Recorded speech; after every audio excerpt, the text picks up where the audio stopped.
The copper taste of blood still lingered on Kieran Drake's tongue as he stepped from the warehouse's shadow into Charleston's pre-dawn darkness.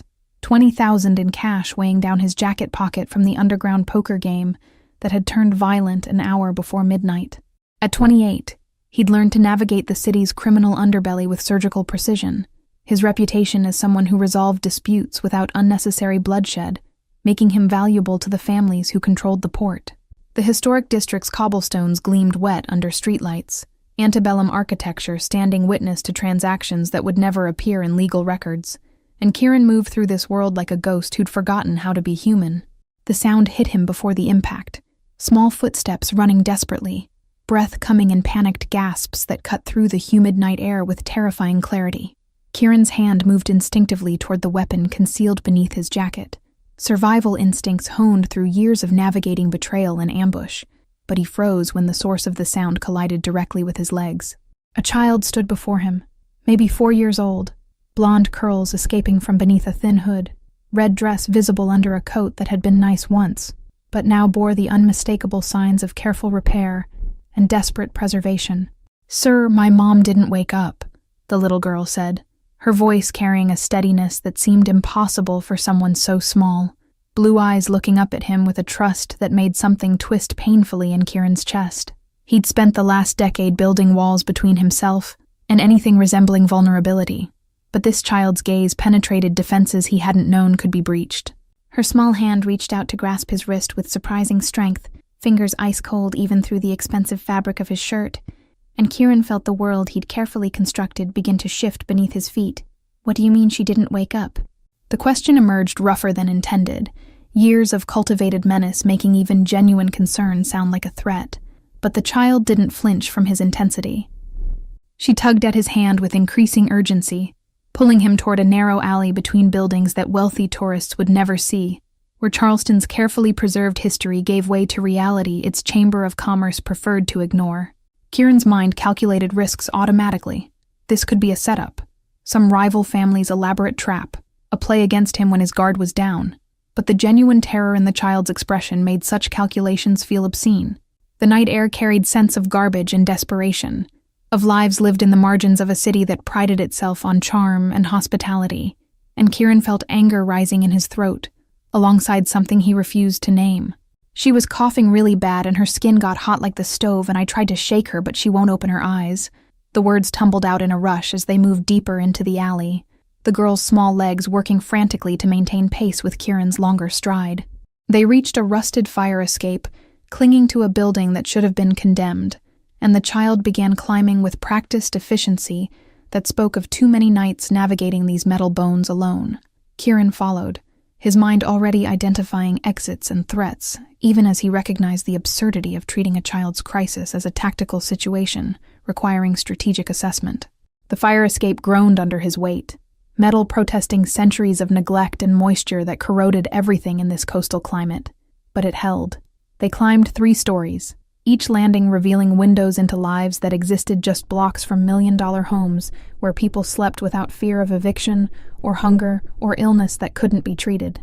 The girl moved with heartbreaking confidence, clearly having made this journey countless times, and Kieran wondered what kind of world created children who navigated fire escapes at 4 years old with the competence of seasoned criminals. "Here," she whispered, stopping at a window that opened easily despite the broken lock, and Kieran understood immediately that security was a luxury these residents couldn't afford.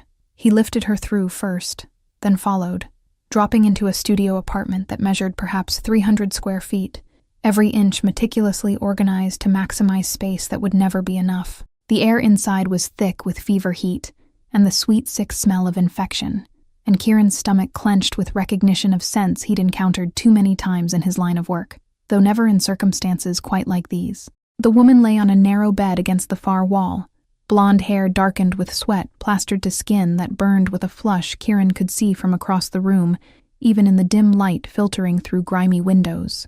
She was young, maybe 26 or 27, with features that echoed the child's but carved with exhaustion that aged her beyond her years, and her breathing came in shallow gasps that spoke of lungs struggling against infection that had progressed far beyond what home remedies could address. The girl ran to her mother's side immediately, small hands patting the woman's face with increasing desperation, calling, "Mama, Mama," in a voice that cracked with terror she'd been holding back until they reached safety. Kieran moved into action before conscious thought could intervene, crossing the small space in 3 strides and pressing fingers to the woman's neck to find a pulse that fluttered weak and rapid beneath skin that burned like fire against his touch. Professional training he'd acquired through necessity rather than medical school kicked in, his mind cataloging symptoms with detached precision, even as something very not detached twisted in his gut.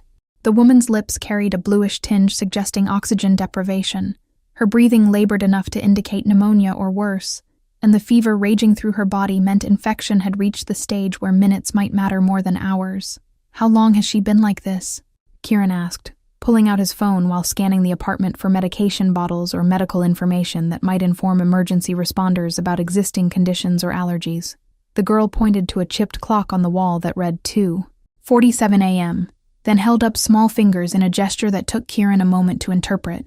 3 hours of unconsciousness, while a 4-year-old tried to handle a medical crisis that would overwhelm most adults. The nightstand revealed an organization that spoke of desperate attempts to maintain control amid chaos. Bills stacked in careful piles, each marked with red stamps demanding payment. Medication bottles lined up by expiration date with most of them empty. Kieran spotted antibiotics prescribed 6 months prior, the label indicating the full course had never been completed, probably because the woman had stretched a 10-day supply across 2 months to save money for the next crisis. A calendar on the wall showed shifts marked in different colors, double and triple shifts clustered together in patterns that meant this woman worked herself to exhaustion, just to afford this decay-scented studio in a building that should have been demolished decades ago. The fury in Kieran's chest intensified as he dialed 911, his voice emerging steady and authoritative, despite the chaos of emotions he refused to examine closely. "I need an ambulance at 347 Cumming Street, 3rd floor, Studio 3B, he said, watching the child's face transform from terror to desperate hope that gutted him more effectively than any knife he'd ever faced. The dispatcher asked questions he answered with clinical precision, describing symptoms and vital signs while the girl clutched her mother's hand with both of her own, whispering promises that everything would be okay in a voice that suggested she'd been the adult in this relationship far longer than her 4 years should have required. Kieran knelt beside the bed, his expensive suit jacket brushing against worn linoleum that had been scrubbed clean despite impossibility of making it truly sanitary, and placed a hand on the child's shoulder with unexpected gentleness. "They're coming to help your mama," he said, and the girl turned to him with tears streaming down cheeks flushed from exertion and fear, small arms suddenly wrapping around his neck in embrace that froze every molecule in his body. The ambulance arrived within 7 minutes, but those minutes stretched into something resembling eternity as Kieran stayed kneeling beside the bed, the child, Ivy, he'd learned when she finally whispered her name against his shoulder, clinging to him with desperation that made breathing difficult for reasons that had nothing to do with the apartment's stifling air. He'd held dying men in back alleys, watched blood drain from faces of people who'd crossed the wrong families, but nothing in his carefully constructed criminal existence had prepared him for the weight of a terrified child, seeking comfort from a stranger who dealt in violence and silence. The paramedics burst through the door with equipment and efficiency, their practiced movements transforming the cramped space into emergency treatment center as they assessed the woman's condition with rapid-fire questions Kieran answered while consulting the medication bottles he'd gathered. Ivy refused to release her grip on him, even as the medical team worked, her small face buried against his chest, and Kieran found himself murmuring reassurances in a voice he didn't recognize as his own, gentle words about her mother being strong, about the helpers knowing exactly what to do, about everything turning out fine even though he had no authority to make such promises. "Severe pneumonia, possibly septic," one paramedic announced to his partner, and Kieran watched their expressions shift into that careful neutrality healthcare workers adopted when situations were critical, but they couldn't afford panic. They inserted an IV line with practiced efficiency, the woman's arm revealing track marks from previous medical interventions and bruises in various stages of healing that spoke of physical labor that broke down bodies designed for gentler treatment. Oxygen mask came next, then a rapid consultation about transport to Medical University Hospital, rather than the closer facility that wouldn't have resources for what they suspected was systemic infection, requiring aggressive intervention. "Is there a father in the picture? Other family we should notify?" The question came from the female paramedic, her eyes moving between Kieran's expensive clothes and the apartment's obvious poverty, with barely concealed curiosity about his presence here. Kieran looked at Ivy, who shook her head against his chest with tiny movement that communicated volumes about absence and abandonment, and he felt rage ignite alongside the unfamiliar protectiveness that had been building since the moment small hands had grabbed his wrist in the street. "Just me," he said, the lie emerging smooth as glass despite its complete fabrication, and he watched the paramedics exchange glances that suggested they'd heard similar stories countless times in this neighborhood.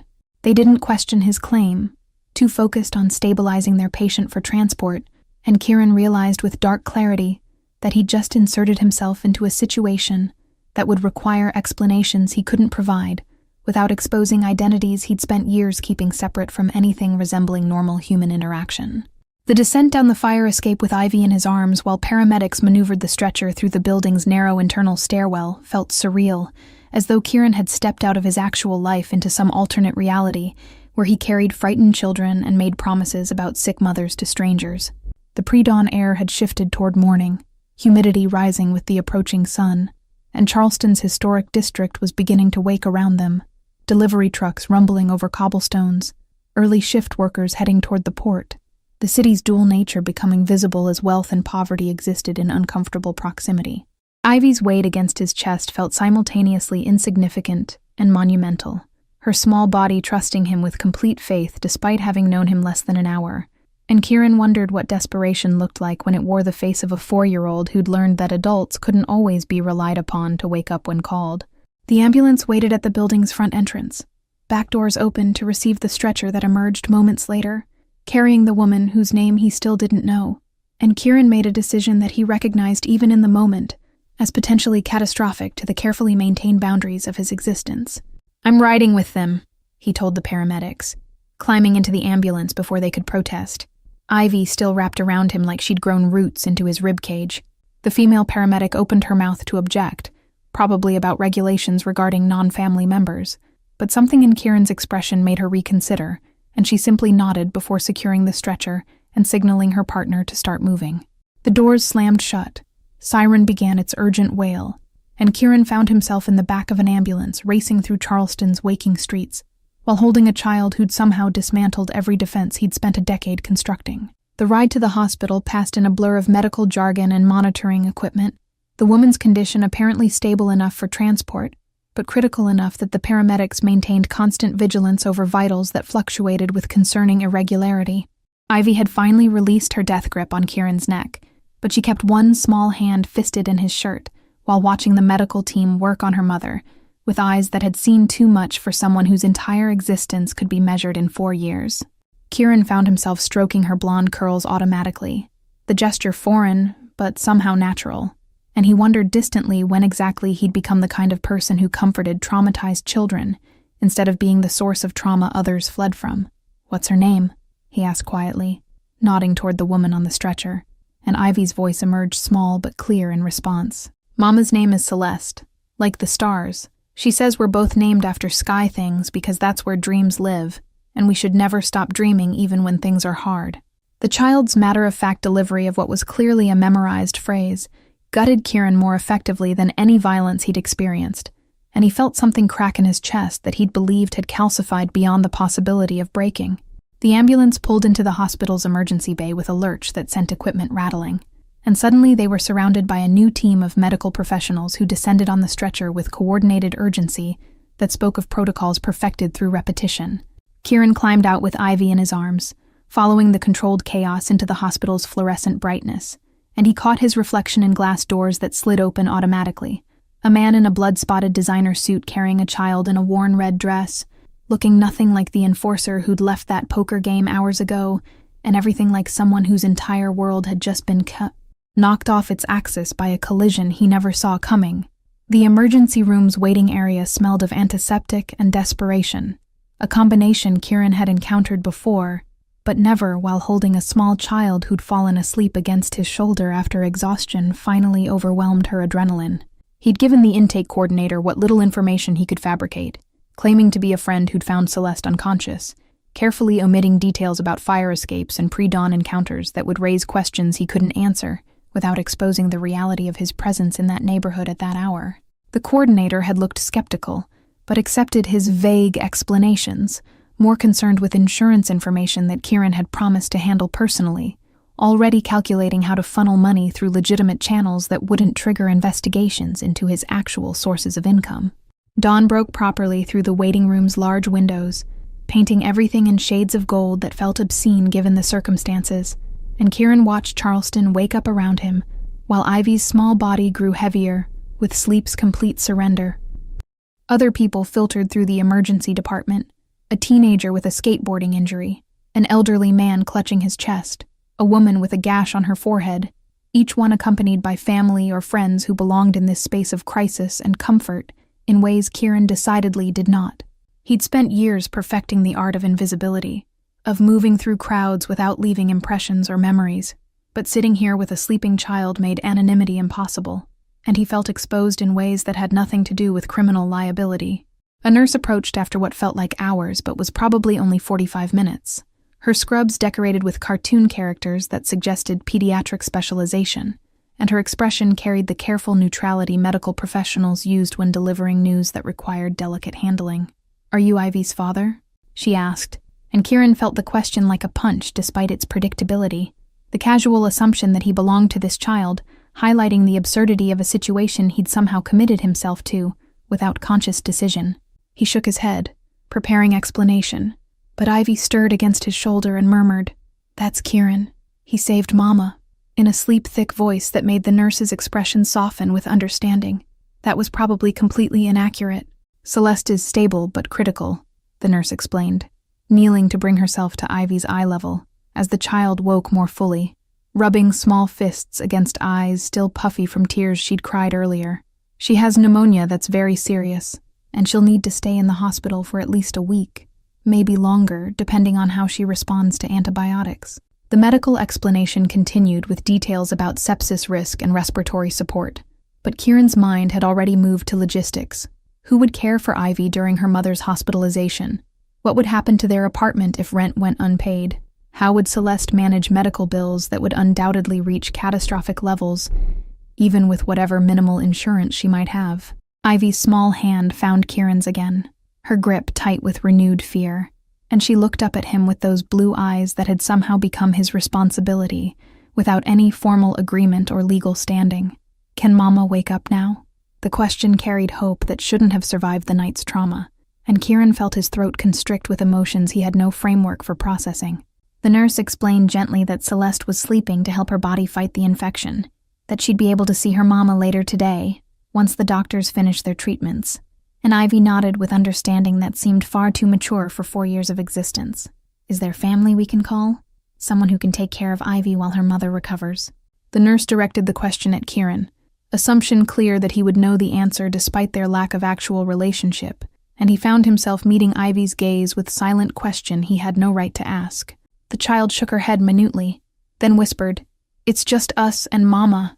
Nobody else wants us," with such casual acceptance of abandonment that Kieran felt rage return, alongside the protectiveness that had been building throughout this impossible night. "She stays with me," Kieran said, the declaration emerging with finality that brooked no argument even as his rational mind screamed about the insanity of a mafia enforcer taking responsibility for a traumatized 4-year-old he'd met less than 3 hours ago.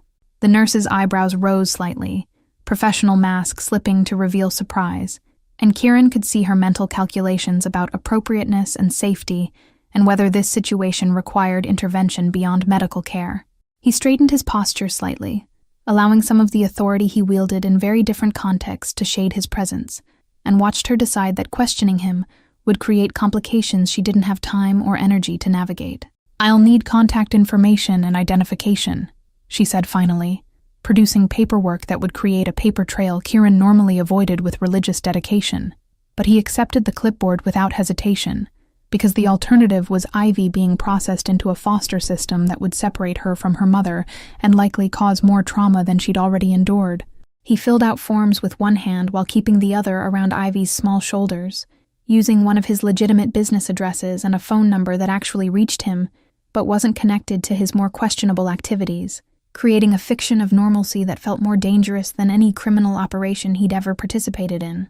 The nurse left with promises to update them on Celeste's condition, and arrange a visit once the medical team completed their initial treatments, and Kieran found himself alone again with Ivy in the gradually filling waiting room.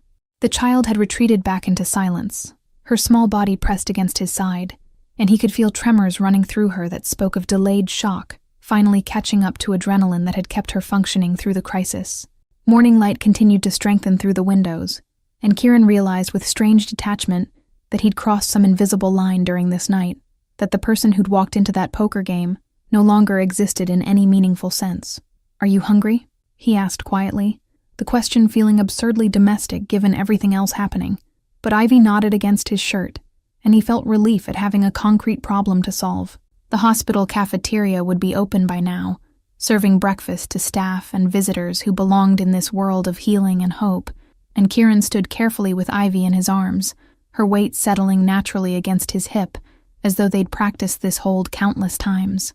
He caught sight of them again in the hallway's reflective surfaces, the man who'd earned his reputation through calculated violence, and the child who'd somehow decided he was safe, despite having every reason to fear strangers, and something shifted in his chest that felt irreversible. The cafeteria occupied the hospital's ground floor, already bustling with early morning activity, as medical staff grabbed coffee between shifts, and family members sought comfort in food they probably couldn't taste through worry and exhaustion. Kieran navigated the space with Ivy clinging to him, aware of eyes tracking their progress with curiosity that felt invasive but understandable, given how completely they didn't match as a pair. He let Ivy choose what she wanted, pancakes and strawberries and orange juice that she gripped with both hands, and found a corner table that offered some privacy from the surrounding humanity pressing in on all sides. Watching Ivy eat with the focused intensity of someone who'd learned not to take meals for granted, Kieran felt the full weight of what he'd committed himself to settling across his shoulders like physical burden. He had no legal right to this child, no relationship to her mother beyond having found her unconscious, no experience with caring for anyone who couldn't defend themselves or navigate adult complexities independently. Everything about this situation violated the rules he'd established for surviving in Charleston's criminal underworld, yet walking away felt as impossible as sprouting wings and flying from the hospital's rooftop. His phone vibrated in his pocket. Messages from associates wondering where he'd disappeared to. Questions about the poker game's aftermath that would require carefully constructed responses. Reminders of meetings scheduled for later today that now felt like obligations from someone else's life entirely. Kieran silenced the device without reading beyond the preview notifications, choosing instead to focus on Ivy's small face as she looked up at him with maple syrup on her chin and asked in a voice barely above a whisper, "Will you stay until Mama wakes up?" The question shouldn't have required consideration, but Kieran found himself understanding the enormity of what she was really asking, not just about today, but about all the days that might follow, about whether he would be another adult who disappeared when things got difficult. "I'll stay," he promised, and watched something in Ivy's expression ease slightly, trust being rebuilt in increments so small they were almost imperceptible, but somehow monumental in their accumulation. She went back to her pancakes with renewed focus, and Kieran pulled out his phone to send careful messages postponing everything that could be postponed and delegating what couldn't, constructing excuses that wouldn't raise suspicions about his sudden unavailability. The morning stretched ahead with uncertainty that should have felt intolerable, but instead carried a strange clarity, as though the collision that had brought them together had knocked him onto a path he'd been avoiding, without realizing he'd been running from something that looked remarkably like salvation. A doctor appeared in the cafeteria doorway 2 hours later, her presence instantly recognizable by the authority she carried, and the exhaustion shadowing her features despite the early morning hour. She scanned the room until her eyes landed on Kieran and Ivy, and something in her expression softened as she approached their corner table, where pancake remnants had long since been cleared away and replaced by coloring sheets a kind volunteer had provided. Kieran stood automatically, Ivy climbing into his arms with the ease of familiarity that shouldn't have developed so quickly, and he found himself bracing for news that might shatter the fragile stability they'd constructed over breakfast. "Celeste is awake," the doctor said without preamble, her directness suggesting someone who understood that waiting for information was its own form of torture. "She's weak and will need extensive treatment, but she's stable enough for a brief visit if Ivy would like to see her." The child's entire body went rigid with hope against Kieran's chest, small hands clutching his shirt with renewed intensity, and he felt her heart hammering through the thin fabric of her worn red dress that had somehow become as familiar to him as his own expensive clothes. They followed the doctor through corridors that smelled of disinfectant and recycled air, past rooms containing other people's tragedies and triumphs, until they reached a door marked with Celeste's temporary designation in this bureaucratic system that reduced human beings to bed numbers and insurance codes. The doctor paused before entering, her hand on the door handle, and looked at Kieran with assessment that felt uncomfortably penetrating. "She's been asking about the man who saved her daughter," she said quietly, and Kieran understood this was both information and warning, that Celeste would have questions he couldn't answer honestly without exposing realities better left unexamined. The room beyond contained medical equipment humming with technological vigilance, monitors displaying vital signs that meant nothing to Ivy, but told Kieran more than he wanted to know about how close Celeste had come to dying. She lay propped against pillows that seemed to swallow her small frame, oxygen cannula running beneath her nose, IV lines connecting her to bags of antibiotics that dripped salvation one measured dose at a time. Her blonde hair had been pulled back from a face that still carried fever's flush, but no longer burned with the intensity that had terrified him in that cramped apartment, and her eyes, the same startling blue as her daughter's, tracked their entrance with awareness that had been completely absent hours before. "Mama!" Ivy's cry broke the room's clinical silence, and Kieran felt her struggle against his hold with desperate need to reach her mother, despite the medical equipment creating barriers between them.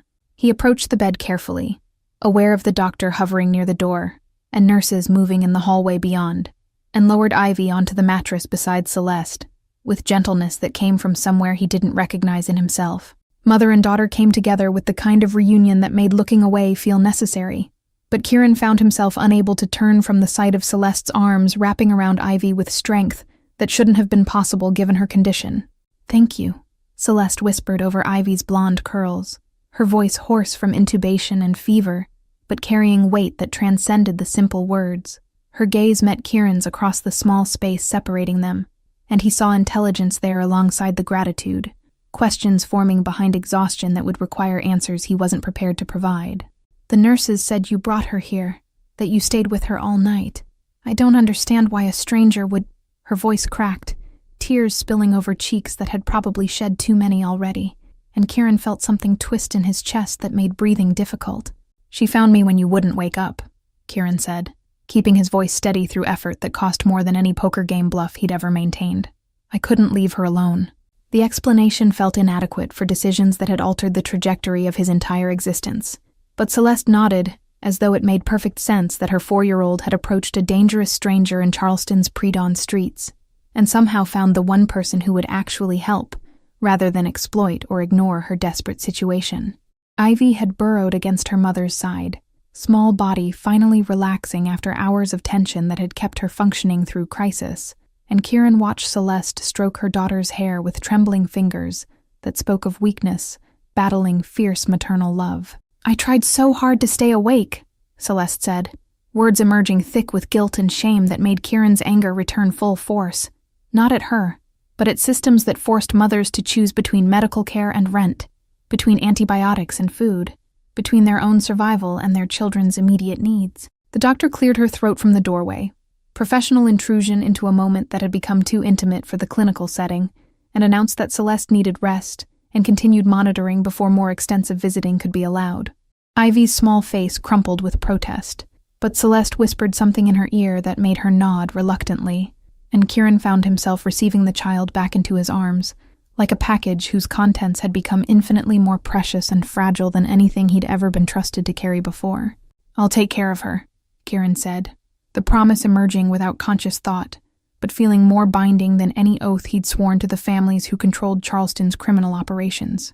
Celeste's eyes widened slightly, confusion mixing with gratitude in her expression, and he could see her struggling to understand why this well-dressed stranger would make such commitments to people he had no connection to beyond a collision in the darkness. "Just focus on getting better. Don't worry about anything else." "I don't even know your name," Celeste said, and Kieran heard the subtext beneath the statement, that she was entrusting her daughter to someone who remained essentially anonymous, despite having already proven himself in ways that defied logical assessment. He hesitated, aware that names created trails, and trails led to questions he couldn't afford. But Ivy's weight in his arms, and Celeste's vulnerable trust, made deception feel more dangerous than exposure. Kieran Drake, he said, offering the name he used in legitimate business contexts rather than the various aliases he employed in darker transactions, and watched Celeste repeat it silently, as though memorizing something essential. The doctor was making impatient noises about rest and recovery protocols, but Celeste reached out one trembling hand toward Kieran, and he stepped close enough that she could grasp his wrist with fingers that barely had strength to maintain contact. "Thank you for being the miracle I've been praying for," she whispered, and Kieran felt the words settle over him like a mantle he had no idea how to wear. They left her sleeping under medical supervision that would continue monitoring the infection's response to aggressive treatment, and Kieran carried Ivy back through the hospital's corridors while she maintained silence that felt heavier than her earlier fear. The morning had progressed into full day, sunlight streaming through windows with brightness that seemed inappropriate for the exhaustion dragging at him, and Kieran realized he hadn't slept in over 24 hours, not since before the poker game that now felt like it had occurred in someone else's lifetime entirely. "Where do we go now?" Ivy asked as they reached the hospital's main entrance, her small voice carrying confusion that mirrored his own uncertainty about the logistics of caring for a child when his entire existence was structured around solitude and secrecy. Kieran's penthouse apartment downtown contained nothing remotely suitable for a 4-year-old. His refrigerator stocked primarily with bourbon and the occasional takeout container, his schedule built around meetings and operations that couldn't accommodate playground supervision or bedtime routines. But the alternative, returning Ivy to that decaying apartment building where she'd spent hours trying to wake an unconscious mother, felt impossible. "We'll figure it out," he said, carrying her toward his car in the parking garage, while his mind raced through problems that couldn't be solved with money or violence or the carefully cultivated connections he'd spent years developing. Ivy's head settled against his shoulder with trust that felt simultaneously like a gift and a burden too heavy to bear, and Kieran wondered when exactly he'd become the kind of person who accepted responsibility for innocent lives instead of being the threat those lives needed protecting from. Kieran's penthouse overlooked Charleston Harbor from the 23rd floor, all glass and steel and minimalist design that reflected the emptiness he'd cultivated as both aesthetic and lifestyle choice. Ivy stood in the center of the living room looking impossibly small against the space's cold sophistication, her worn red dress and scuffed shoes creating contrast that felt like an indictment of everything Kieran had built, while people like Celeste struggled in buildings held together by hope and desperation. The afternoon sun painted geometric patterns across marble floors that had never known the sound of children's footsteps, and Kieran felt the full absurdity of his situation crash over him as he realized he had no idea how to care for a traumatized 4-year-old in an environment designed specifically to avoid human connection. "Are you rich?" Ivy asked with the directness only children could manage, her eyes scanning the floor-to-ceiling windows and expensive furniture with assessment that suggested she understood the wealth disparity between her world and his. Kieran felt discomfort crawl up his spine at the question's implications, at being forced to acknowledge privilege he'd taken for granted, while Celeste worked multiple shifts to afford medicine she couldn't complete. "I have money," he said carefully, the understatement so vast it felt obscene, and watched Ivy nod with the kind of matter-of-fact acceptance that children in poverty learned early, that some people had everything, while others had nothing, and the distribution followed rules that made no sense. He ordered groceries and children's clothing through services he'd never used before, describing Ivy's size to personal shoppers, who probably wondered why a man who lived in Charleston's most exclusive building suddenly needed girls' items delivered urgently. The requests felt foreign on his tongue, toothbrush and pajamas and food that 4-year-olds would actually eat, rather than the protein shakes and black coffee that constituted his usual nutrition. Ivy had discovered the floor-to-ceiling windows and stood pressed against the glass, watching boats move through the harbor far below, her small handprints leaving marks on surfaces Kieran's cleaning service kept pristine, but he found himself unwilling to tell her to stop touching things in a space that suddenly felt too sterile for actual living. His phone kept vibrating with messages he continued to ignore, associates and contacts wondering about his absence from scheduled meetings and whether the poker game's violence had created complications requiring his particular expertise. Kieran knew his disappearance would generate speculation and questions he'd eventually need to address, but the thought of returning to that existence while Ivy needed stability felt impossible in ways he couldn't articulate even to himself. He was standing at a crossroads he hadn't known existed, forced to choose between the life he'd built through calculated violence and something else entirely that terrified him more than any physical threat he'd ever faced. The deliveries arrived in waves throughout the afternoon, bags of groceries that included things Kieran had never purchased in his life, clothing in sizes he'd guessed at, toys and books the personal shopper had included without being asked. Ivy watched the parade of packages with wide eyes, and when Kieran opened a bag containing stuffed animals and coloring books, her small face crumpled with emotions that seemed too large for her body to contain. "These are for me?" she whispered, touching a plush rabbit with the kind of reverence usually reserved for holy relics. And Kieran felt his throat constrict at the realization that this child had probably never received a gift simply because someone thought she deserved kindness. He made dinner with Ivy's help, the process chaotic and messy in ways that would have been unthinkable in his usual controlled existence, and found himself laughing when she insisted on adding more cheese to pasta that was already drowning in dairy products. They ate at the dining table he'd purchased for appearances but rarely used, and Kieran discovered that shared meals tasted different when consumed with someone whose presence demanded engagement rather than the solitary efficiency he'd perfected. Ivy told him about her preschool and her best friend who'd moved away last month, and how her mama sang songs about stars before bedtime, each detail building a picture of lives lived in the margins, while people like him moved through the world insulated from such struggles by money that solved problems they'd never have to face. Bath time became an exercise in improvisation that left the bathroom looking like a small tsunami had struck, and Kieran found himself kneeling on expensive tile soaking wet, while Ivy splashed with joy that seemed miraculous given everything she'd endured in the past 24 hours. He dried her carefully with towels softer than anything she'd probably experienced, helped her into new pajamas that still had tags attached, and carried her to the guest bedroom that had never housed actual guests because Kieran didn't do hospitality, or connection, or anything resembling normal human relationships. The bed was too large for someone so small, but Ivy climbed into the center and looked up at him with eyes that carried questions she was too young to articulate about impermanence, and whether tomorrow would bring more disappointment. "Will you stay until I sleep?" she asked, echoing her earlier question at the hospital, and Kieran settled into the chair beside the bed, with the understanding that he was making promises that extended far beyond a single night. He'd never sung lullabies or told bedtime stories or engaged in any of the parenting rituals that normal people navigated without conscious thought, but Ivy's expectant face demanded he try. The song that emerged came from somewhere deep in his memory, something his own mother had sung before she'd disappeared from his life, before foster care and juvenile detention, and the slow descent into Charleston's criminal underworld had transformed him into someone who hurt people for money.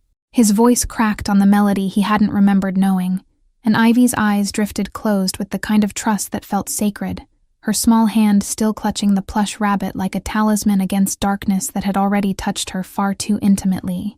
Kieran watched her breathing even out into sleep's surrender, and he felt something fundamental shift in his chest, recognition that he'd been moving through life as though emotions were weaknesses to be excised, rather than essential components of being fully human. The child sleeping in his guest room had somehow accomplished what years of violence and isolation couldn't. She'd reminded him that he was capable of caring about something beyond his own survival and the accumulation of power in Charleston's criminal hierarchy. He retreated to his bedroom after ensuring Ivy was deeply asleep, exhaustion finally catching up to adrenaline that had sustained him through an impossibly long day. But sleep felt impossible despite his body's demands, his mind replaying moments from the past 24 hours like a film he couldn't stop watching.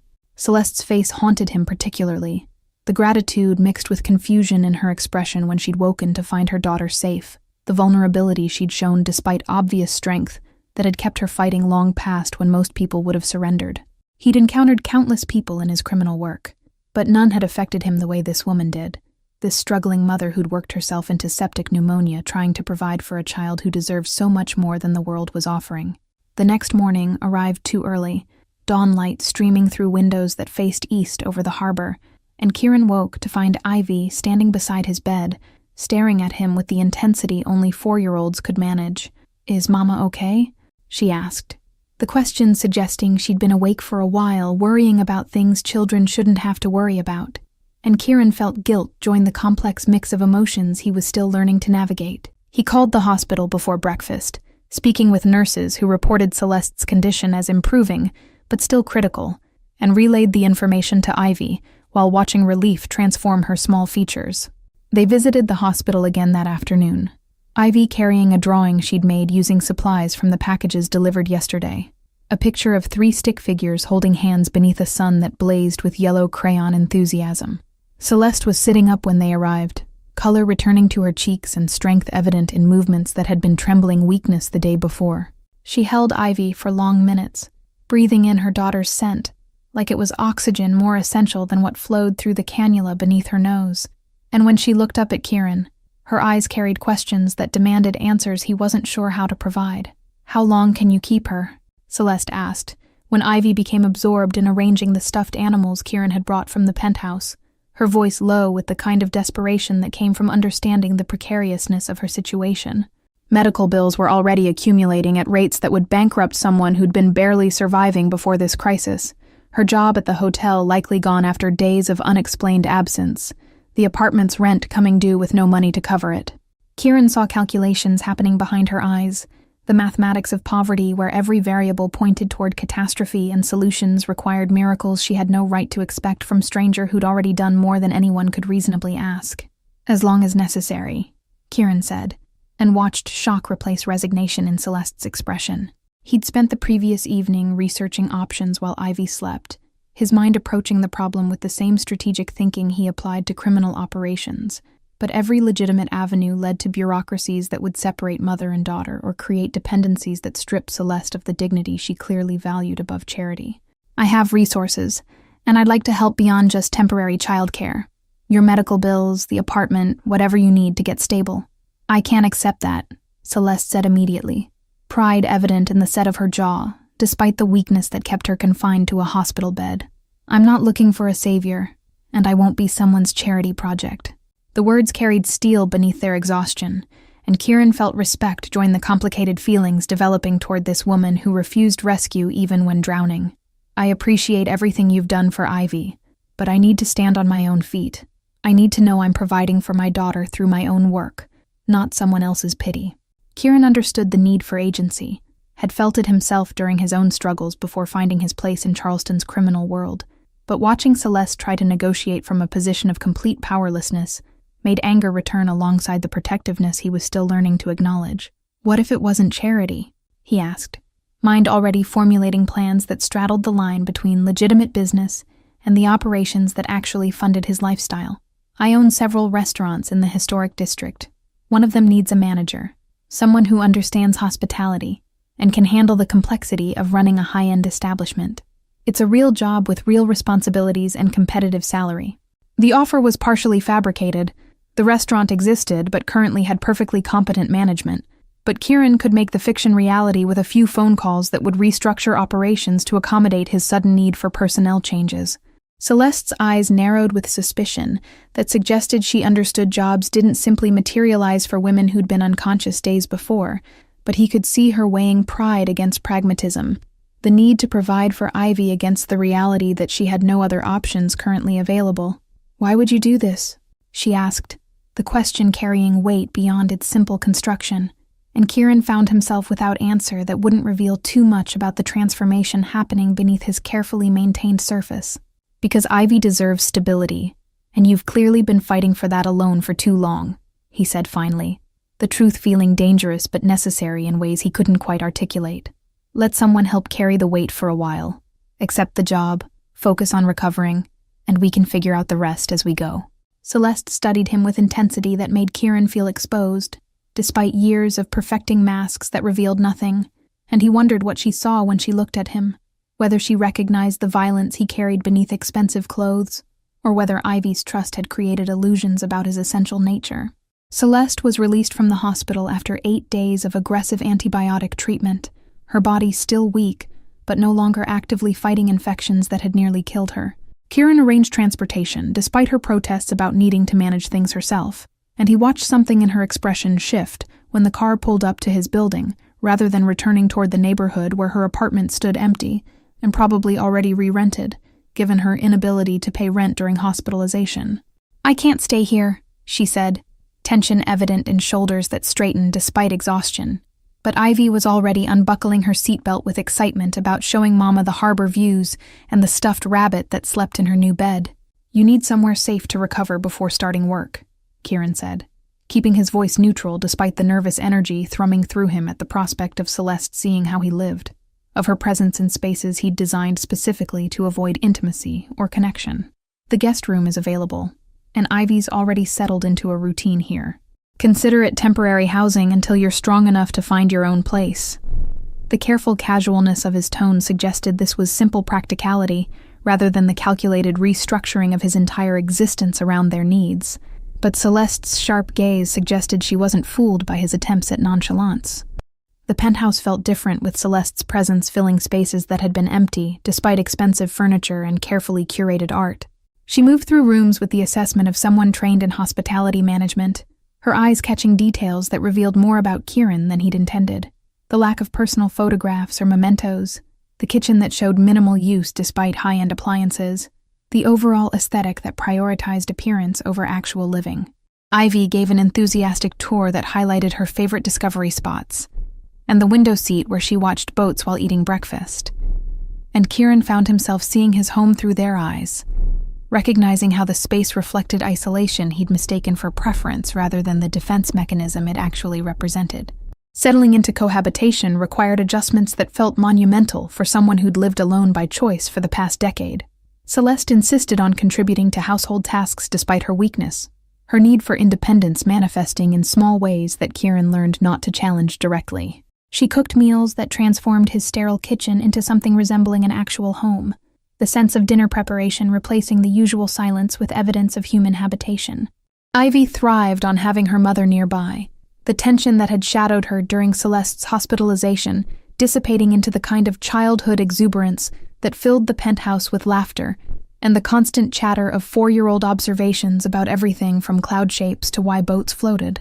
Kieran found himself adjusting his schedule to accommodate their routines, declining meetings that would keep him out past Ivy's bedtime, and restructuring operations to maintain more regular hours than his previous nocturnal existence had required. Associates noticed the changes with curiosity that graduated toward suspicion, questions about his availability becoming pointed enough that he recognized the need to address speculation before it evolved into problems he couldn't control. His reputation had been built on reliability and consistent availability for the families who relied on his services, and deviations from established patterns created vulnerabilities in Charleston's criminal ecosystem where weakness invited exploitation. The restaurant job became real through a series of phone calls that resulted in the previous manager accepting a generous promotion to oversee multiple properties while Celeste took over the flagship location in the historic district. She started slowly, working half-days while her strength returned, and Kieran watched from careful distance as she transformed operations with efficiency that suggested his invented job offer had actually identified genuine talent.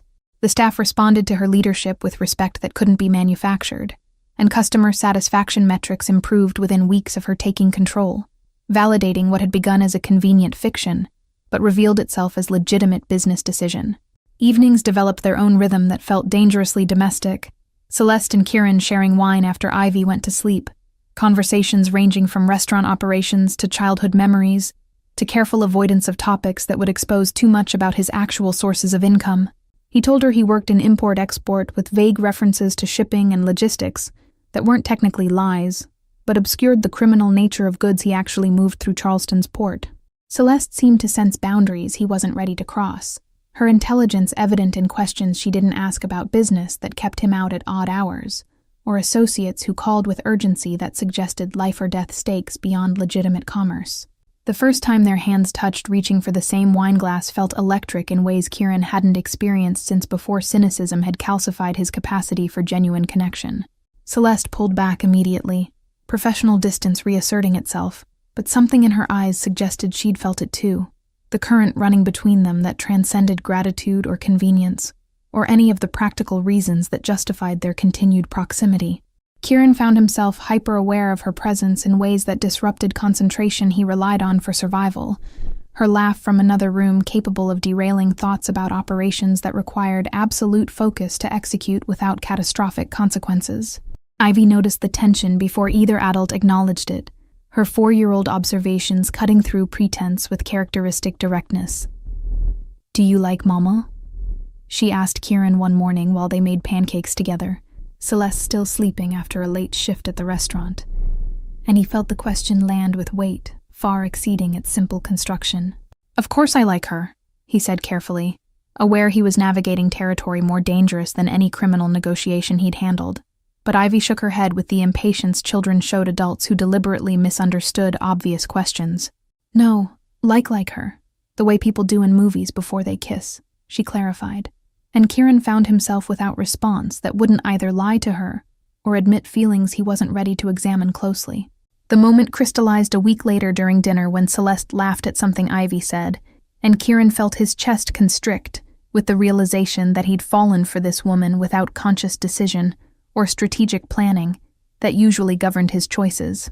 She was brilliant and fierce and maintained dignity despite circumstances that would have broken someone with less strength, and every conversation revealed depth he wanted to explore, despite knowing that real intimacy would require honesty about his criminal involvement that could destroy everything they'd built together. The awareness sat heavy in his stomach alongside the excellent pasta Celeste had prepared, and he recognized that he was approaching a reckoning that would force him to choose between the life he'd constructed and the family that had somehow formed around him without permission or warning. His phone buzzed during dessert with a message that made his blood run cold. A rival organization had started asking questions about his recent unavailability, speculation about whether personal distractions had made him vulnerable to pressure or compromise. The text came from his most trusted associate, warning encoded in language that appeared innocuous, but carried clear threat about situations developing that required his immediate attention. Kieran excused himself to the balcony, mind already calculating risks and responses, but Celeste followed him outside, with the kind of determination that suggested she'd noticed more than he'd realized about his carefully compartmentalized existence. "What aren't you telling me?" she asked, her voice carrying the steel he'd heard when she'd refused his charity in the hospital. And Kieran felt the foundations he'd built between his two lives beginning to crack under pressure that had been building since the moment Ivy had collided with him in Charleston's pre-dawn darkness. The harbor stretched out below them, boats moving through water that reflected city lights, and he recognized that he stood at a precipice where honesty and continued deception both carried consequences he couldn't fully predict. "My work is complicated," he said finally, the understatement so vast it felt like mockery. But Celeste's sharp gaze suggested she understood the evasion for what it was, confirmation that the danger she'd sensed beneath his surface was real rather than paranoia. "I'm not naive," Celeste said, stepping closer with the kind of courage that had kept her fighting through poverty and illness for Ivy's sake. "I know people don't accumulate this kind of wealth through entirely legal means in Charleston, not at your age without family connections you've never mentioned. I've been pretending I don't see the signs, because what you've done for us matters more than what I suspect about how you afford it." The admission hung between them alongside the humid night air, and Kieran felt relief alongside new fear, that she'd seen past his carefully maintained facade, but might not be able to live with the reality once fully exposed. "There are things about my life that could put you and Ivy in danger if the wrong people decided to use you as leverage," Kieran said, forcing himself to meet her eyes, despite the shame curling in his gut at admitting he'd brought threat into their lives alongside protection and stability he'd provided. "I'm trying to transition away from those connections, but that process takes time and creates its own risks. I need you to trust that I would never deliberately endanger you, but I also can't promise complete safety while I'm still tied to operations that don't resolve cleanly." Celeste studied him for a long moment, the kind of assessment she probably used when evaluating whether restaurant situations required intervention or could be left to resolve organically, and Kieran held himself still under her scrutiny, despite the urge to explain or justify or defend choices that had seemed necessary before two blonde women had crashed into his existence and revealed everything. And he'd been missing while pretending isolation was strength. "I trust you," she said finally, her hand reaching out to rest on his forearm, with touch that felt like absolution he didn't deserve. "Not because I'm foolish or desperate, but because your actions toward Ivy and me have been consistently protective and generous when you could have walked away a dozen times. Whatever darkness you're involved in, I don't think it defines who you actually are." The kiss happened without conscious decision, Kieran closing the distance between them, before rational thought could intervene with all the reasons why complicating their situation with romance was catastrophically stupid. Celeste's lips were soft against his, her small gasp of surprise melting into response that suggested she'd been fighting the same attraction he had, and for a moment, the world reduced to sensation and connection that transcended the practical foundations their relationship had been built on. When they separated, both breathless, Kieran saw his own confusion and desire reflected in her expression, and he recognized that they'd crossed into territory that made retreat impossible, even if circumstances demanded it. "This changes things," Celeste whispered, her hand still resting on his chest, where she could probably feel his heart hammering with combination of arousal and terror at the vulnerability he'd just exposed. "It does," Kieran agreed, his thumb tracing her jawline with gentleness that contradicted the violence those same hands had inflicted in service of Charleston's criminal families. "But I don't want to pretend there's nothing between us when clearly there is. I don't know how to navigate this, any of this, but I want to try if you're willing to accept the complications that come with my life." The admission felt like standing naked under interrogation lights, but Celeste's small smile suggested she understood the magnitude of what he was offering despite his inability to articulate it elegantly. They stood on the balcony watching the harbor until Ivy's voice called from inside, asking if they were done with boring adult talking, and the moment broke into laughter that felt like release from tension neither had fully acknowledged carrying.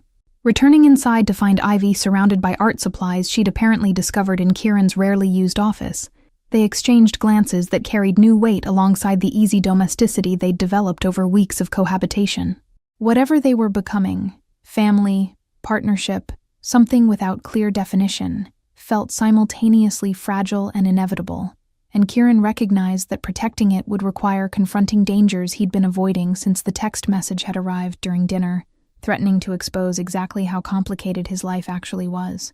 The threat materialized 3 days after the balcony kiss, arriving in the form of a black sedan that pulled up outside the restaurant during Celeste's evening shift with occupants whose presence made Kieran's security instincts scream warnings he'd learned to trust through years of surviving Charleston's criminal landscape. His associate called immediately, voice tight with tension that communicated danger before words could specify details, and Kieran was already moving toward his car while issuing instructions to protect Celeste and evacuate the restaurant through back entrances that existed specifically for situations where front doors became compromised. The Volkov family had been encroaching on port operations for months, their ambitions in conflict with established territories that families like the ones Kieran served had controlled for generations. Someone had apparently decided that Kieran's recent distraction made him vulnerable leverage point, and the sedan's presence outside his restaurant represented message about how easily they could reach people he cared about if he didn't accommodate their expansion plans. Rage joined the fear coursing through his veins as he navigated evening traffic with precision that bordered on reckless, his mind calculating responses that ranged from negotiation to violence. He arrived to find the restaurant already locked down, his security team having implemented protocols with efficiency that justified the money he paid for their discretion and competence. Celeste stood in the kitchen surrounded by staff who'd been trained for exactly this scenario, her face pale but composed in ways that suggested she understood the danger was real, rather than theoretical. "They asked for you by name," she said when Kieran reached her side, and he heard the tremor beneath her controlled tone that spoke of fear she was fighting to contain.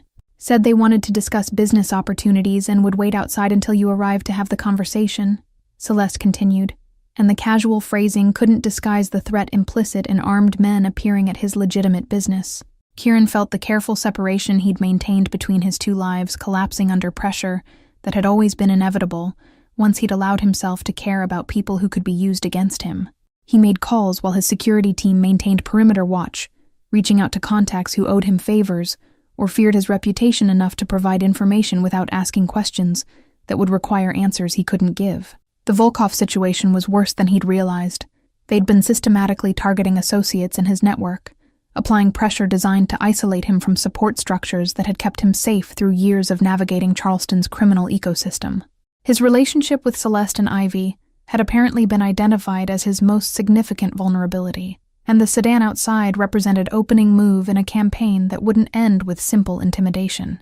"I need to get you and Ivy somewhere safe," Kieran said, his hand finding Celeste's with touch that grounded him despite the chaos of contingencies spinning through his mind. "There's a property outside the city that's secure, and off any records that could lead them to you." Celeste shook her head with determination that would have been admirable if circumstances weren't so urgent, the steel in her expression reminding him why he'd fallen for this woman who refused to be diminished by anything life threw at her. "Running makes us look weak, and it doesn't solve the actual problem of people threatening us," she said, stepping closer with courage that made his chest tighten. "This isn't your world," Kieran countered, the words emerging harsher than intended, but she didn't flinch from his intensity. It became my world when I accepted your help and fell for a man whose business involves armed strangers showing up at restaurants, Celeste said, the casual acknowledgement of feelings they'd barely begun exploring hitting him like physical impact. So, instead of hiding, tell me what we're actually dealing with, and how we fix it without more violence that could blow back on any of us. Her practical approach to crisis that would have sent most people into panic reminded Kieran exactly why she'd survived years of poverty that broke stronger people. The confrontation with the Volkov representatives happened in the restaurant's private dining room an hour later, Kieran having sent Celeste home with security escort, despite her protests about wanting to stay. 3 men sat across the table with the kind of casual menace that came from never having faced real consequences for violence they'd inflicted. And their leader, a man who introduced himself simply as Pavel, smiled with predatory amusement that made Kieran's hands curl into fists beneath the table. "We've been watching you, Drake," Pavel said, accent thick with Eastern European origins that matched intelligence reports about the Volkov family's connections to organizations that made Charleston's established families look like amateur operations. "Noticed you've gotten soft, playing house with the pretty blonde and her daughter." The casual mention of Celeste and Ivy sent rage spiking through Kieran's veins. Confirmation they'd been surveilled closely enough for these men to know intimate details about his personal life. "We're expanding operations in Charleston, and we need someone with your connections to facilitate the transition smoothly," Pavel continued, leaning back in his chair with confidence that suggested he'd already calculated all possible responses and found them manageable. "You help us establish distribution networks through the port. We make sure nothing unfortunate happens to your new family." The threat was phrased as business proposition, but the underlying message was clear: cooperate or watch people he cared about suffer consequences of his refusal. Kieran had negotiated with criminals his entire adult life, understood the calculus of power and fear that governed interactions in Charleston's underworld, but sitting across from men who'd threatened his family changed every equation he'd previously used to navigate such situations. "You've made a miscalculation," he said, voice carrying the kind of cold certainty that had earned his reputation for resolving disputes without unnecessary bloodshed. "I'm not the leverage point you think I am, and threatening civilians crosses lines that will unite families who normally compete." Pavel's smile widened with amusement that suggested he'd anticipated exactly this response and found it entertaining rather than concerning, his fingers drumming against the table in rhythm that felt deliberately designed to irritate. "The families you work for are dinosaurs waiting for extinction, Drake. New organizations with international connections are taking over operations in every major port city, and Charleston won't be exception." His casual dismissal of established power structures revealed either dangerous naivety or backing substantial enough to make such confidence justified. "You have 48 hours to decide whether you're obstacle or asset," Pavel said, standing with his associates in coordinated movement that suggested military training underlying their criminal operations. "After that, we start applying pressure in ways you won't be able to protect against, no matter how many security teams you hire." The men left through the restaurant's front entrance with the kind of bold visibility that communicated they had no fear of consequences, and Kieran sat in the empty dining room, feeling walls closing in around the life he'd been trying to build. His phone rang before he could fully process the implications of the ultimatum, and his most trusted associate's voice carried urgency that made his stomach drop even before words confirmed his worst fears. "They hit 3 more of our operations tonight while you were in that meeting. Warehouse fire on the port, 2 street dealers hospitalized, and someone spray-painted threats on the wall outside your penthouse building." The coordinated attacks demonstrated resources and planning that went beyond typical turf disputes, and Kieran realized he was facing organization with capabilities that exceeded anything Charleston's local families could match. He drove home through streets that suddenly felt hostile, hyper-aware of every car that followed too closely or lingered too long at intersections, his mind racing through scenarios that all ended with Celeste and Ivy caught in crossfire they'd never asked to be part of. The penthouse felt different when he entered. No longer sanctuary, but target marked by spray paint downstairs that building security was probably already removing, evidence of violation that couldn't be so easily erased from his consciousness. Celeste waited in the living room despite the late hour, Ivy asleep in the guest room, and her expression told him she'd already heard about the attacks through the network of restaurant staff who had connections throughout Charleston's service industry. "Tell me everything," she said, patting the couch beside her with gesture that invited confession rather than demanded it, and Kieran found himself doing exactly that, explaining the full extent of his criminal involvement, the families he worked for, the operations he facilitated, the violence he'd participated in or orchestrated throughout his years in Charleston's underworld. The words came easier than expected, relief mixing with shame as he watched her face process revelations that should have sent her running, but instead seemed to solidify her resolve to face whatever came next together. Dawn found Kieran in his office, making calls to every contact he'd cultivated over a decade of navigating Charleston's criminal ecosystem, calling in favors and making promises that would cost him significantly if he survived long enough to fulfill them. The established families were initially skeptical about the Volkov threat, dismissing his warnings as overreaction to routine intimidation tactics. But the warehouse fire and coordinated attacks had gotten their attention in ways his words alone couldn't. By mid-morning, he'd assembled an emergency meeting with representatives from the 3 major organizations that controlled Charleston's port operations, their willingness to convene on short notice indicating they recognized the existential threat posed by outside organizations, with resources that dwarfed their local operations. The meeting happened in a private room at one of the oldest hotels in the historic district, neutral territory where business had been conducted for generations before any of them were born. Kieran presented evidence his associates had gathered, documentation of Volkov operations in other cities, financial trails showing connections to international criminal networks, testimony from informants about expansion plans that would eliminate local families entirely, rather than negotiate coexistence. The men around the table listened with expressions that shifted from skepticism to concern, as the scope of the threat became clear through data that couldn't be dismissed as paranoia. "They used my family as leverage to get my attention," Kieran said, and he saw understanding dawn in eyes that belonged to men who'd built empires on understanding exactly how pressure worked in their world. "That means they've done research on all of us, identified vulnerabilities they'll exploit systematically until we either capitulate or get destroyed fighting back individually." The strategic assessment resonated with people who'd survived decades in business, where weakness invited annihilation, and Kieran watched the dynamics in the room shift as former competitors recognized the need for unprecedented cooperation. The plan that emerged over hours of tense negotiation involved pooling resources in ways that violated every territorial instinct these men had honed over lifetimes of protecting what they'd built. They would present united front to the Volkov family, making clear that expansion in Charleston would require going through organizations with deeper roots and better local connections than any outside group could match. Kieran would be the primary negotiator given his existing contact with Pavel, but he'd have backing of families whose combined resources made his position significantly stronger than when he'd faced the Volkov representatives alone. Celeste was waiting when he returned to the penthouse that afternoon, her expression carrying determination that made his chest tighten with emotions he was still learning to navigate. "Ivy's at a play date with one of her preschool friends, supervised by 3 of your security people who are probably terrifying the other parents," she said, and despite the tension, he felt his lips twitch toward smile at the image. "I need to know what you decided, and I need you to be honest about the risks we're facing." He told her about the alliance he'd formed, the negotiation that would happen the following day, the possibility that despite united front, the Volkov family might decide Charleston was worth fighting for, rather than finding easier targets in cities with less organized resistance. Celeste listened with the focus she brought to restaurant operations, processing information without the panic that would have been justified given the stakes involved. "What happens to us if this goes wrong?"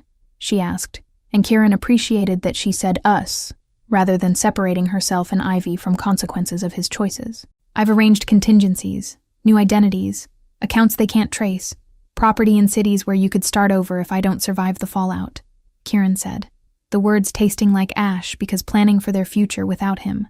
Forced acknowledgement of mortality he usually avoided contemplating. "But I need you to promise me that if things go sideways, you'll take Ivy and disappear without looking back." Celeste's eyes filled with tears she refused to let fall, her hand reaching for his with grip that communicated everything words couldn't articulate about fear and love, and the impossibility of the situation they'd found themselves in. "I'm not losing you," she said with fierce certainty that made him believe for a moment that willpower alone could determine outcomes in a world where violence often made such determinations instead. "We didn't survive everything we've been through just to be torn apart by criminals who think intimidation gives them power over people's lives." Her refusal to accept defeat reminded Kieran why he'd fallen for this woman who faced impossible odds with courage that shamed his years of cynical detachment, and he pulled her close with desperate need to memorize how she felt in his arms, in case the coming days robbed him of the opportunity. They made love that night with intensity born of fear and defiance, bodies communicating what words couldn't capture about the connection that had formed between them, despite every practical reason it shouldn't exist.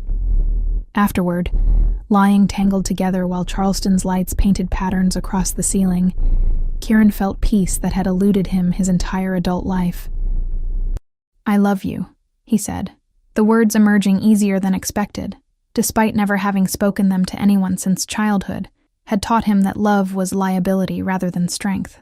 "I love you too," Celeste whispered against his chest, and Kieran closed his eyes against tears that threatened to fall. The negotiation with Pavel happened in the same private dining room where threats had been delivered 2 days prior, but this time Kieran arrived with representatives from Charleston's 3 major families, flanking him like living proof that he wasn't isolated vulnerability they could exploit. Pavel's expression shifted minutely when he saw the assembled power, surprise quickly masked by professional neutrality that suggested he'd anticipated this possibility and prepared contingencies.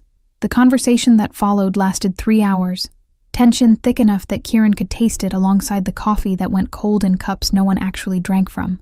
The Volkov family wanted port access for shipments that would flow through Charleston to distribution networks throughout the Southeast, operations that would generate millions in revenue annually, and required cooperation from people who currently controlled those channels. In exchange for facilitating their expansion, they offered percentages that would make everyone at the table significantly wealthier, while maintaining existing territorial boundaries for other operations. It was actually a reasonable proposition dressed in the threats that had preceded it, and Kieran watched the other men calculate whether profit outweighed the risk of doing business with organization that had demonstrated willingness to use violence as opening negotiation tactic. "We need guarantees," Kieran said, speaking for the group with authority they'd granted him through the alliance he'd forged.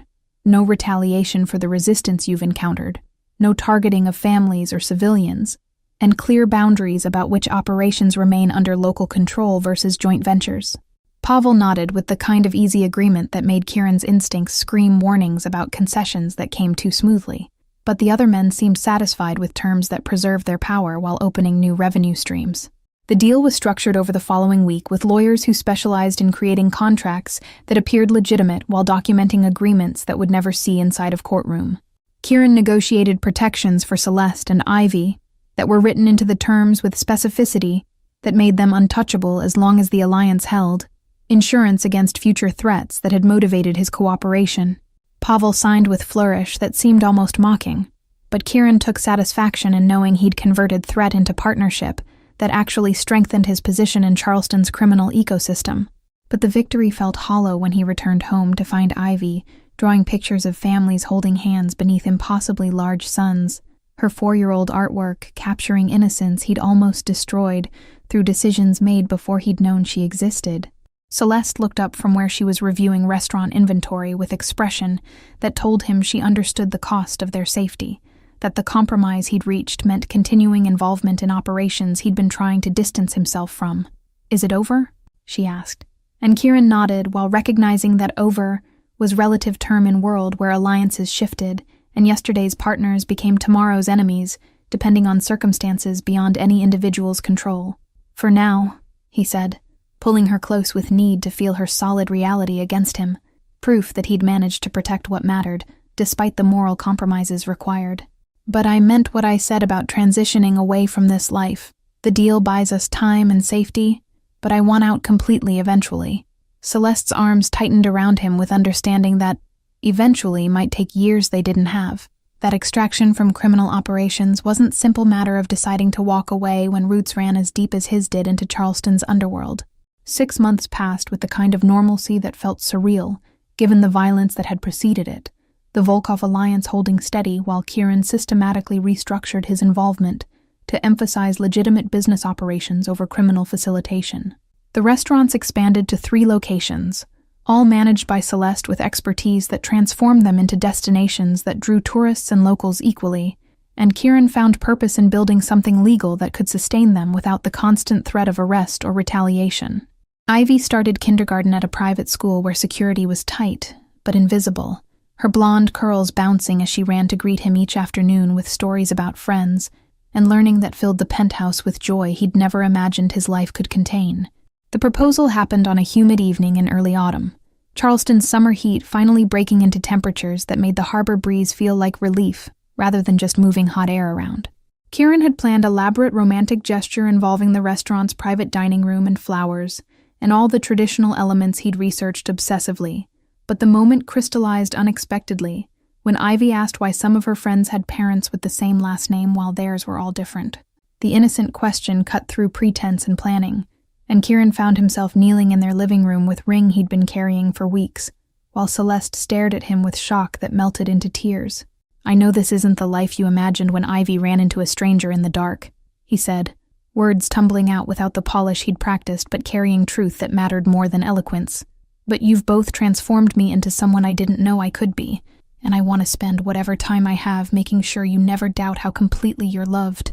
Celeste's yes came through sobs that made Ivy concerned until they explained happy crying, and suddenly the child was part of the embrace, small arms wrapping around both of them with fierce happiness. The wedding happened 2 months later in the restaurant's garden space. Small ceremony attended by staff who'd become family, and a carefully selected group of associates who could be trusted to celebrate without conducting business that would taint the occasion. Ivy served as flower girl with seriousness that made guests smile, her blonde curls crowned with roses that matched the ones in Celeste's bouquet, and Kieran felt his throat tighten watching his two favorite people process down an aisle he'd lined with lights that turned the garden into something magical. The vows he spoke came from heart he'd thought had calcified beyond repair, promises about protection and love and choosing them every day for the rest of his life. Their honeymoon was deliberately modest, a week at a beach house on Kiowa Island, where Ivy could hunt for shells, and they could exist as normal family without security details or business obligations intruding on time that belonged only to them. Kieran taught Ivy to body surf in gentle waves while Celeste watched from the shore with laughter that carried on the salt air, and he memorized the sound because it represented everything he'd been missing during years of pursuing success through channels that brought money but not meaning. The nights after Ivy fell asleep belonged to him and Celeste. Conversations ranging from dreams for the future to fears about whether his past would ever truly release its hold on their present. The transition away from criminal operations accelerated after the wedding, Kieran leveraging the Volkov alliance to extract himself from facilitating port operations while maintaining enough connection to ensure their continued protection.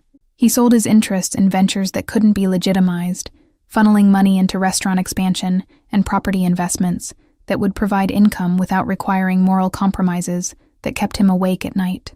The established families accepted his withdrawal with understanding born of respect he'd earned through years of reliable service, and Pavel actually seemed amused by his domestication, making jokes about family life's civilizing influence at quarterly meetings. Ivy's 6th birthday party, 18 months after that night in the hospital emergency room, felt like celebration of more than just her growing up. It marked the anniversary of when Kieran's real life had begun, when a desperate child had crashed into him and somehow saved them both. The penthouse filled with kindergarten friends and their parents, who had no idea about the violence that had preceded this domestic normalcy, and Kieran found himself making small talk about school fundraisers and youth sports leagues, with the kind of engaged interest he'd once have found incomprehensible. Celeste moved through the chaos with grace that made his heart clench, her laughter mixing with children's shrieks and symphony that represented everything worth protecting. "You look happy," she said later after the guests had left, and Ivy was crashed in her room surrounded by new toys and the pleasant exhaustion of being celebrated. Kieran pulled his wife close with gratitude that threatened to overwhelm him regularly, still adjusting to the reality that this brilliant, fierce woman had chosen to build a life with him, despite knowing exactly who he'd been. "I am happy," he said, the simple truth feeling revolutionary, given how foreign the concept had been just 2 years ago, when his existence had been defined by isolation and transactions that left him empty, despite material success. The restaurant empire grew to 5 locations over the next 2 years, each one bearing Celeste's distinctive touch in menu design and atmosphere that made them destinations rather than just places to eat. Kieran discovered he had aptitude for legitimate business that had been wasted on criminal operations, his strategic thinking and people skills translating effectively to expansion that created jobs and contributed to Charleston's economy, rather than undermining it. The irony wasn't lost on him that he made less money running legal enterprises than he had facilitating port operations, but the ability to sleep without fear of federal raids or rival families made the financial sacrifice worthwhile. Ivy thrived in ways that made Kieran grateful daily for whatever instinct had made him stop when she'd grabbed his wrist that night, instead of shaking her off and continuing toward his car. She was bright and funny, and showed her mother's fierce determination in everything from playground disputes to homework assignments. She approached with intensity that would serve her well in life. The private school's counselor mentioned during parent-teacher conferences that Ivy occasionally talked about the night her mama got sick and the man who saved them, her 4-year-old memories already transforming into the kind of origin story that would shape how she understood her place in the world. "She thinks you're a hero," Celeste said after that conference, amusement and love mixing in her expression as they walked hand in hand through the historic district toward their car. "You are a hero to her, to both of us, regardless of what you did before we collided into your life." Kieran wasn't sure he deserved such generous interpretation of choices that had been equal parts self-interest and genuine concern, but he'd learned to accept grace when offered, rather than arguing against his own worthiness the way his younger self would have. The final severance from criminal operations came 3 years after that initial hospital visit, Kieran attending what would be his last meeting with the alliance of families he'd helped maintain through the Volkov expansion. Pavel was there, his organization now firmly established in Charleston's port operations, but surprisingly respectful of boundaries they'd negotiated during those tense days of threatened violence. "You were right to get out," Pavel said, during a private moment before the meeting began, and Kieran heard genuine respect in the words. "Family makes us vulnerable, but it also gives us reason to be more than what this world requires of us." The agreement they signed that night released Kieran from all obligations while maintaining the protections he'd negotiated for his family, insurance against future threats that would remain valid as long as the alliance held. He drove home through Charleston's familiar streets feeling lighter than he had in years, decades of accumulated weight finally released through decisions that prioritized love over power and connection over control. The penthouse glowed with warm light when he parked in the garage, and he could see Celeste and Ivy through the windows, his wife helping their daughter with homework at the dining table where they shared meals that tasted like family. "I'm completely out," he told Celeste after Ivy had gone to bed, the declaration feeling like exhaling breath he'd been holding since the night everything changed. She kissed him with celebration that communicated understanding of exactly what the transition had cost him and how completely she valued the choice he'd made. They stood on the balcony where they'd first kissed, Charleston spread out below them in lights that represented both who he'd been and who he was becoming, and Kieran felt gratitude for the collision that had knocked him off a path leading nowhere meaningful. The years that followed brought the ordinary challenges of family life, school plays and restaurant crises and teenage drama when Ivy hit adolescence with her mother's fierce independence and her father's strategic thinking. Kieran discovered that being present for normal life required different kind of courage than the violence he'd navigated in his criminal years, but the rewards were immeasurably greater than anything he'd accumulated through operations that had seemed important before he'd understood what actually mattered. Celeste built the restaurant group into Charleston Institution, her name recognized for culinary excellence, rather than the poverty she'd escaped through combination of determination and the chance encounter that had changed all their trajectories. They added 2 more children to their family over the years, a son who inherited Kieran's intensity, and a daughter who showed Celeste's grace under pressure, and the penthouse that had once been sterile showpiece transformed into home that echoed with the beautiful chaos of actual living. Ivy grew into teenager who rolled her eyes at parental embarrassment, but never doubted she was loved, her early memories of fear and uncertainty replaced by security that allowed her to take risks appropriate for her age. On quiet evenings when the younger children were asleep and Ivy was absorbed in homework, Kieran and Celeste would sit together watching the harbor and marveling at how a single moment of choosing compassion over convenience had created everything that made life worth living. Thank you all for following this story from that desperate night when a little girl found courage to ask a stranger for help through the years of transformation that followed. If you enjoyed this journey, please write in the comments from where you're watching, and don't forget to like, subscribe, and share this video. Your support means everything and helps me continue bringing these stories to you.